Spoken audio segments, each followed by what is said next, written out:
I am General of the Army Ulysses S. Grant, and I should like to reflect with you this day about my relationship with General John McClernand and my relieving him of duty from command of the 13th Army Corps.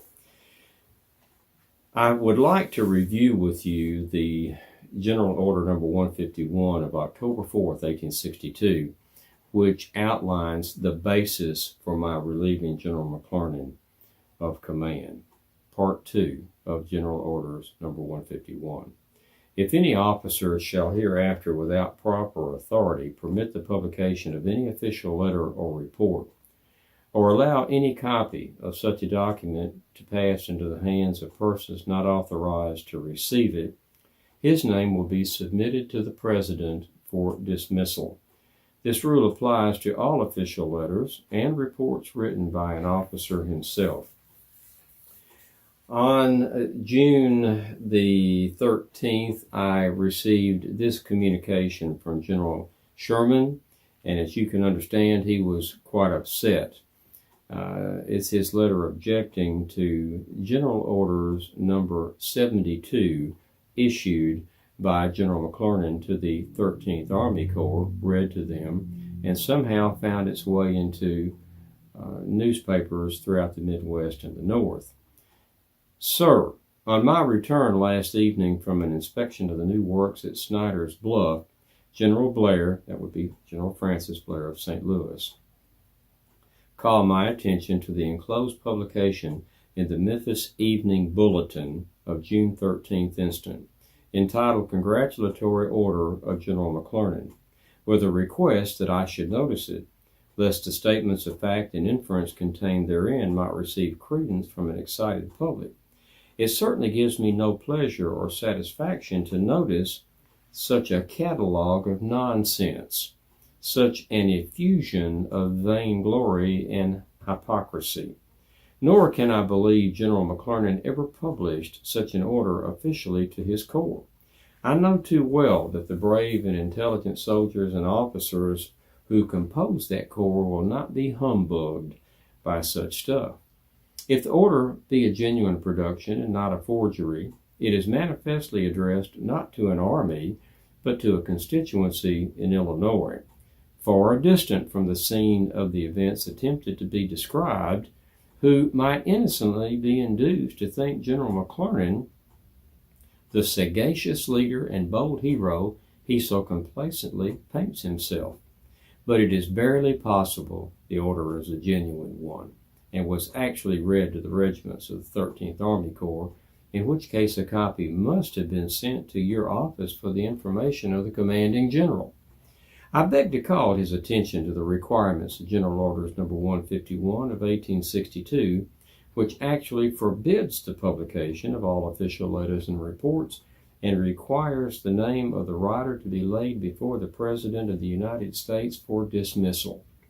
The document under question is not technically a report or a letter, and though styled an order, is not an order. It orders nothing, but is in the nature of an address to soldiers, manifestly designed for publication for ulterior political purposes.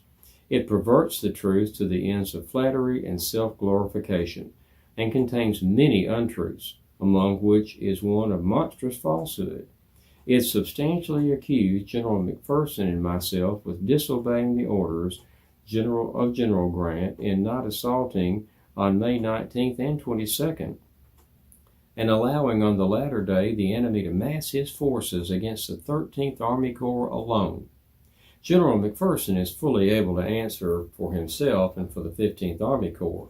I answer that on May 19th and 22nd it attacked furiously at 3 distinct points the enemy's works at the very hour and minute fixed in General Grant's written order, that on both days we planted our colors on the exterior slope and kept them there till nightfall, that from the first hour of investment of Vicksburg until now, my corps has at all times been far in advance of General McClernand's, that the General-in-Chief by personal inspection knows this truth, that tens of thousands of living witnesses beheld and participated in the attack, that General Grant visited me during both assaults and saw for himself and is far better qualified to judge whether his orders were obeyed than General McClernand, who was nearly 3 miles off. That General McClernand never saw my lines, that he knew and still knows nothing about them, and that from his position he had no means of knowing what occurred on this front. Not only were the assaults made at the time and place and in the manner prescribed in General Grant's written orders, but at about 3 p.m., 5 hours after the assault on the 22nd began, when my storming party lay against the exterior slope of the bastion on my front, and Blair's whole division was deployed close up to the parapet, ready to spring to the assault, and all my field artillery were in good position for the work. General Grant showed me a note from General McClernand, that moment handed him by an orderly, to the effect that he had carried 3 of the enemy's forts, and that the flag of the Union waved over the stronghold of Vicksburg, asking that the enemy should be pressed at all points lest he should concentrate on him. Not dreaming that a major general would at such a critical moment make a mere bunkum communication, I instantly ordered Giles A. Smith's division and the artillery, deployed as before described, and sent an aide to General Steele about a mile to my right to convey the same mischievous message, whereby we lost needlessly many of our best officers and men. I would never have revealed so unwelcome a truth had General McClernand, in his process of self-flattery, confined himself to facts in the reach of his own observation, and not gone out of the way to charge others for results which he seems not to comprehend. In cases of repulse and failure, congratulatory addresses by subordinate commanders are not common, and are only resorted to by weak and vain men to shift the burden of responsibility from their own to the shoulders of others. I never make a practice of speaking or writing of others, but during our assault of the 19th, several of my brigade commanders were under the impression that McClernand's corps did not even attempt an assault. In the congratulatory order, I remarked great silence on the subject. Merely to satisfy inquiring parties, I should like to know if McClernand's corps did or did not assault at 2 p.m. of May 19th as ordered. I do not believe it did, and I think General McClernand responsible. With these remarks, I leave the matter properly where it belongs, in the hands of the commanding general, who knows his plans and orders and sees with an eye single to success and his country's honor, and not from the narrow and contracted circle of a subordinate commander who exaggerates the importance of the events that fall under his immediate notice, and is filled with an itching desire for fame not earned. Well, that was certainly a warm communication, and brought the attention, or my attention, to the fact that there had been a 3-page letter published in a number of newspapers without my knowledge and certainly without my permission. I sent to General McClernand this statement: "Enclosed, I send you what purports to be your congratulatory address to the 13th Army Corps. I would respectfully ask if it is a true copy. If it is not a correct copy, furnish me one by bearer, as required both by regulations and existing orders from the department. Very respectfully, U.S. Grant, Major General." General McClernand replied the next day, June the 13th of 63, "Major General Grant, I have just returned. The newspaper slip is a correct copy of my congratulatory order number 72. I am prepared to maintain its statements. I regret that my adjutant did not send you a copy promptly as he ought, and I thought he had," and that would be his adjutant, Lieutenant Colonel Walter B. Skates. He got the blame for it. Having received that and confirmed it was indeed a true copy, on the 17th, to be delivered the next day on the 18th, I wrote the following order: Special Orders number 164. Major General John A. McClernand is hereby relieved from the command of the 13th Army Corps. He will proceed to any point he may select in the state of Illinois and report by letter to the headquarters of the Army for orders. Major General E.O.C. Ord is hereby appointed to the command of the 13th Army Corps, subject to the approval of the President and would immediately assume charge of the same.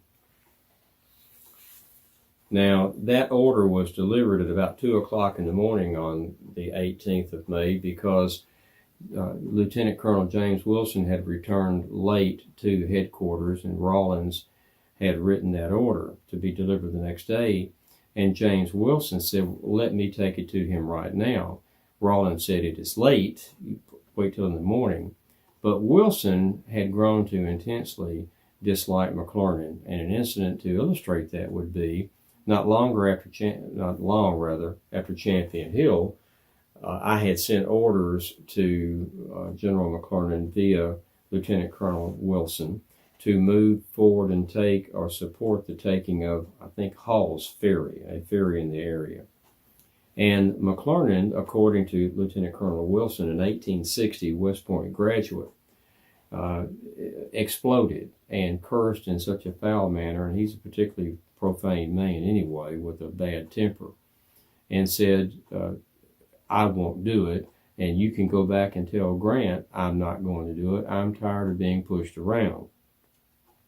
And went on to curse loud and long me and also West Point graduates. Now, Lieutenant Colonel Wilson said that he sidled his horse over next to Major General McClernand and leaned into him and said, "General McClernand, you are soundly cursing General Grant and West Point graduates, and it seems to me that in turn you are cursing me.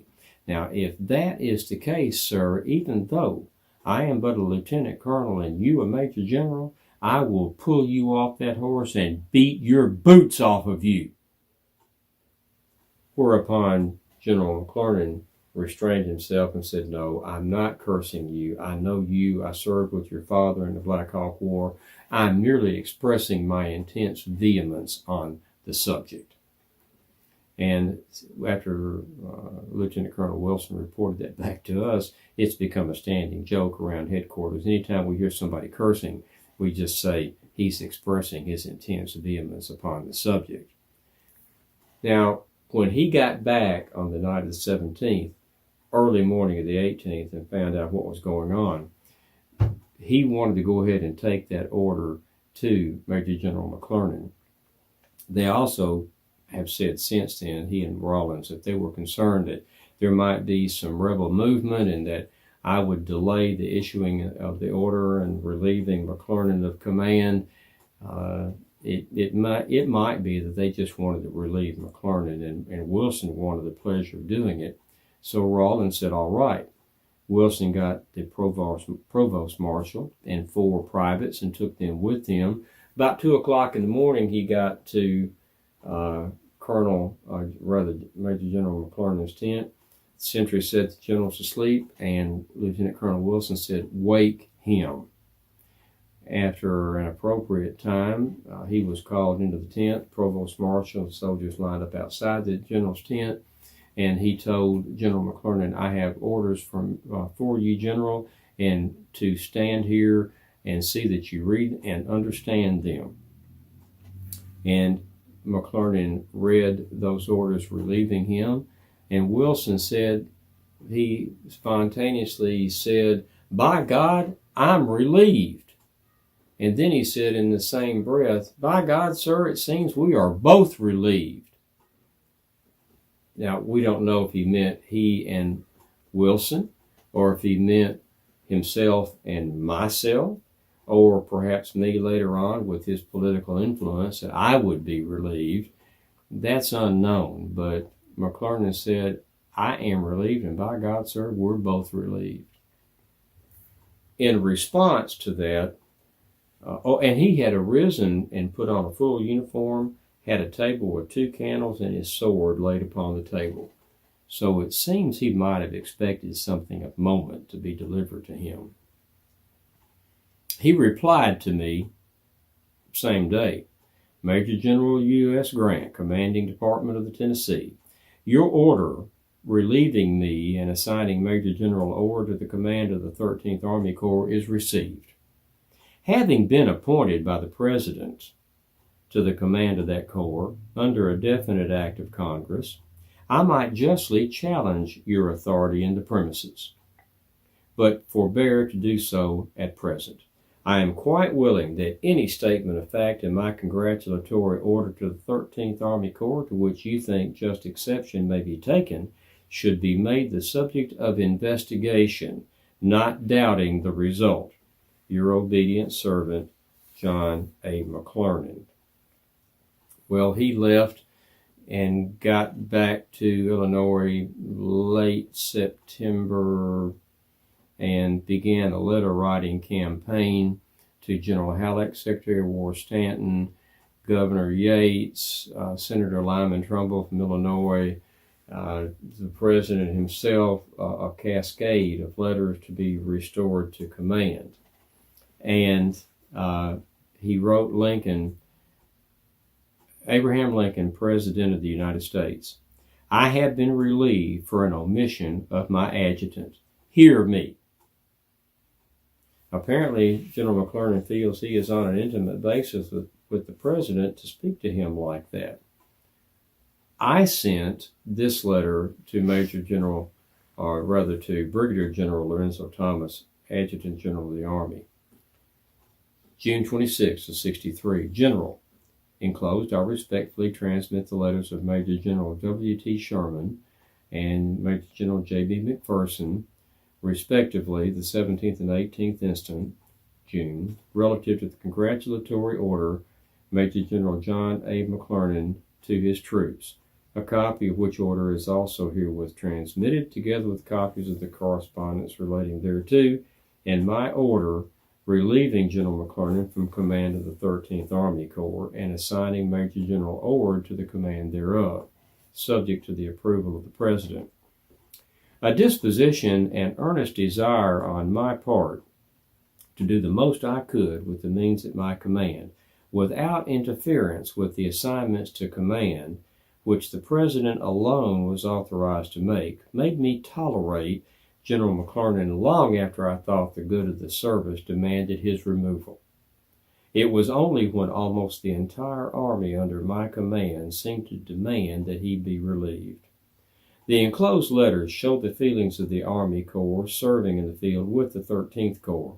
The removal of General McClernand from the command of the 13th Army Corps has given general satisfaction, the 13th Army Corps sharing perhaps equally in that feeling with the other corps of the Army. My action in the relieving of Major General John A. McClernand from the command of the 13th Army Corps and the assignment of Major General E.O.C. Ord to that command, I trust will meet the approval of the President. Very respectfully, etc. President Lincoln, on August the 12th of 1863, wrote this letter to General McClernand. All there is, so far as I have heard, is General Grant's statement of his reasons for relieving you. And even this I have not seen or sought to see, because it is a case, as appears to me, in which I could do nothing without important successes, and for me to interfere and thus magnify a breach between you could not but be of evil effect. Better leave it where the law of the case has placed it. For me to force you back upon General Grant would be forcing him to resign. I cannot give you a new command because I have no forces except such as already have commanders. I am constantly pressed by those who scold before they think, or without thinking at all, to give commands respectively to Fremont, McClellan, Butler, Sigel, Curtis, Hunter, Hooker, and perhaps others. When all is out of the way, I have no commands to give them. This is now your case, which, as I have said, pains me not less than it does you.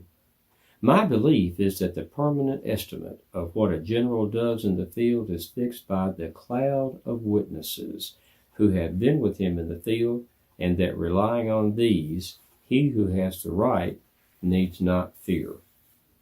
And that was his final word upon the matter. Now, in closing, I would like to quote these three men. In 1864, General Halleck wrote a letter to General Sherman, quoting him, about political generals.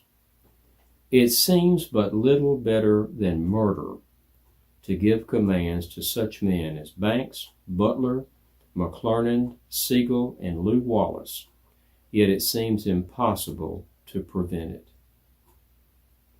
And that was as late as 1864, with 187 political generals appointed.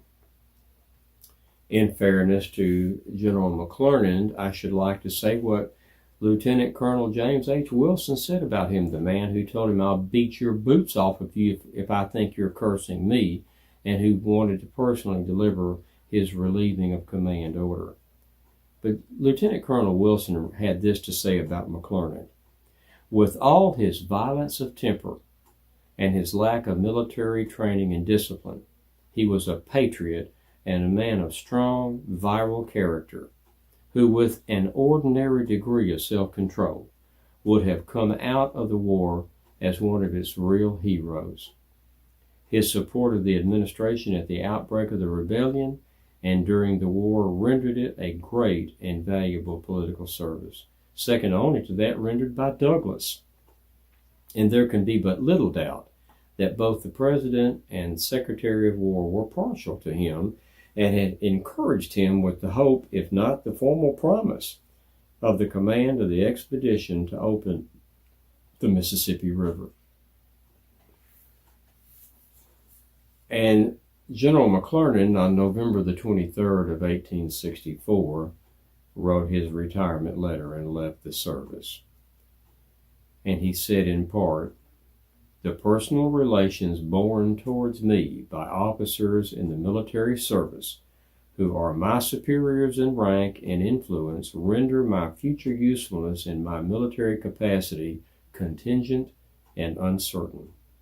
My retirement from military service would relieve them and me from further embarrassment growing out of these actions." November 23rd, 1864. And General McClernand was no more. I shall reflect one more time on General McClernand and talk about his activities from my relieving him of command in June of 63, his being given another command and sent back to the field in February of 64, even as I was being promulgated in line to become the first lieutenant general. So there is more to the story of General McClernand before he resigned in 1864, and that shall be my next reflection. But until we come together again in the war room or in the library or other place to reflect, I am General of the Army Ulysses S. Grant bidding you a fond adieu.